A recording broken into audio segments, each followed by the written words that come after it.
Assalamualaikum. Waalaikumsalam warahmatullahi wabarakatuh. Salam kenal Pak Ustadz. Salam kenal juga. Saya dari Saudi Arabia. Ada orang sholat 60 tahun, tidak ada satupun sholatnya yang diterima, karena mereka tidak meluruskan ruku dan sujud. Ruku dan sujud yang bagaimana yang benar itu Pak Ustadz Somad?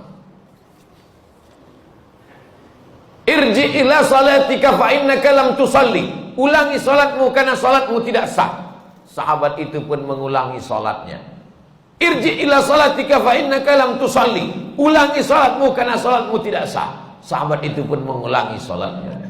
Irji ila salatika fa innaka lam tusalli. Ulangi salatmu karena salatmu tidak sah. Dia pun mengulangi salatnya. 3 kali dia ulang.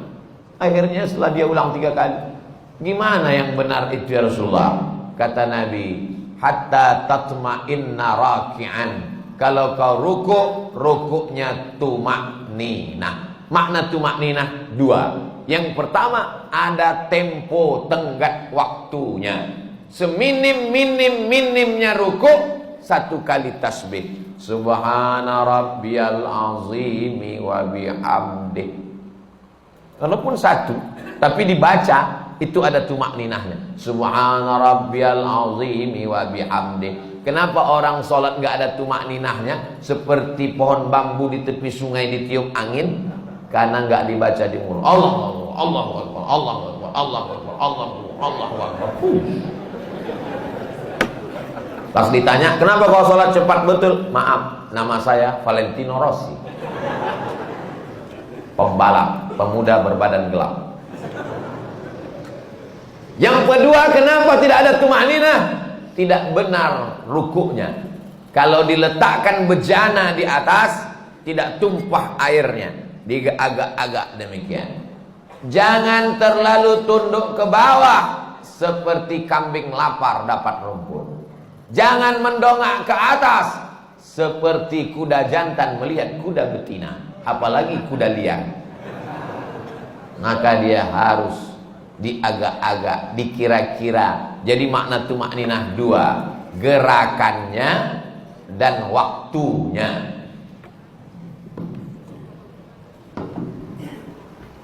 Allahu Akbar. Subhana rabbiyal azimi wa bihamdi. Subhana rabbiyal azim. Tidak terlalu menunduk ke bawah, tidak terlalu mendongak. Jangan rukuknya mendongak. Lalu kemudian sujud hatta tatma'inna sajidan. Kalau engkau sujud, sujudnya juga tumaknina. Ujung kaki 2, ujung lutut 2, tapak tangan 2, kening 1. Nggak ada orang keningnya 2. Nempel ke bawah. Ini kening. Apakah hidung juga wajib disentuhkan? Kening ke lantai wajib. Hidung mustahab, dianjurkan. Yang paling bagus hidung. Cuman beda kita dengan orang Arab. Orang Arab tuh nggak terlalu terpaksa, kena dia. Kita memang agak kita paksakan dia. Mohon maaf, yang besek jangan tersinggung. Ini saya cerita tentang saya nih maksudnya. Jadi masalah hidung kena itu mustahab, dianjurkan.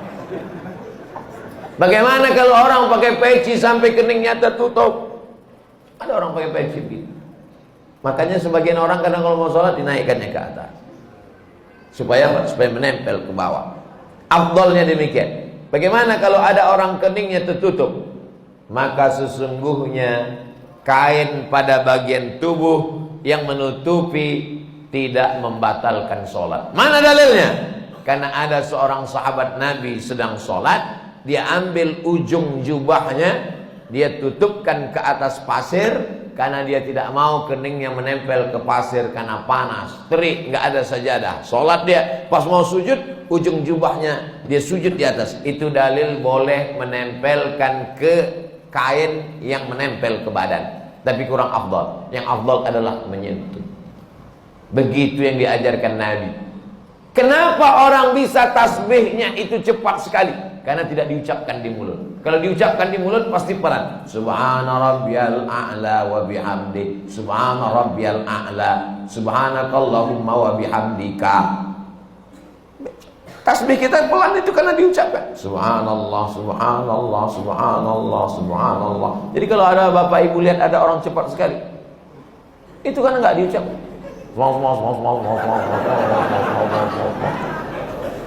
Enggak diucapkan.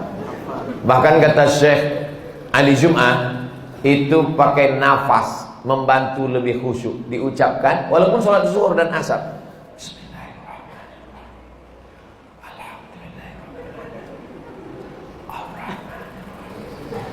Pakai nafas dan diucapkan. Apakah Nabi itu kalau sholat mulutnya bergerak? Ditanya kepada sahabat Nabi namanya Khabbab ibnul Adh. Ya Khabbab, ya. Nabi itu kalau sholat mulutnya bergerak. Ya. Dari mana kamu tahu? Bittirabi lihiyatih. Aku lihat jenggot Nabi bergoyang. Kenapa jenggotnya bergoyang? Karena dagu dan rahangnya bergerak. Ini ada orang sholat mulutnya nggak bergerak sama sekali. Matanya aja yang bergerak. Sholat apa ini?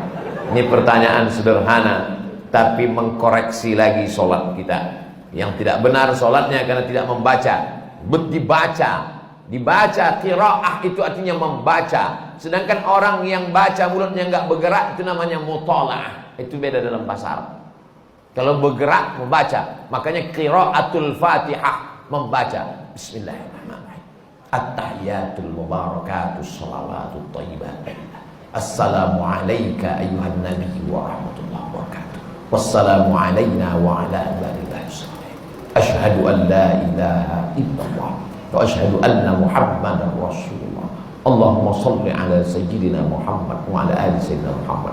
Sampai fil alamin innaka Hamidum Majid. Allahumma ighfir li ma qaddamtu wa ma akhartu wa ma asrartu wa ma a'lantu wa ma asraftu wa ma anta a'lamu bihi minni antal muqaddim wa antal muakhir. La ilaha illa anta subhanaka inni kuntu minadh dhalimin.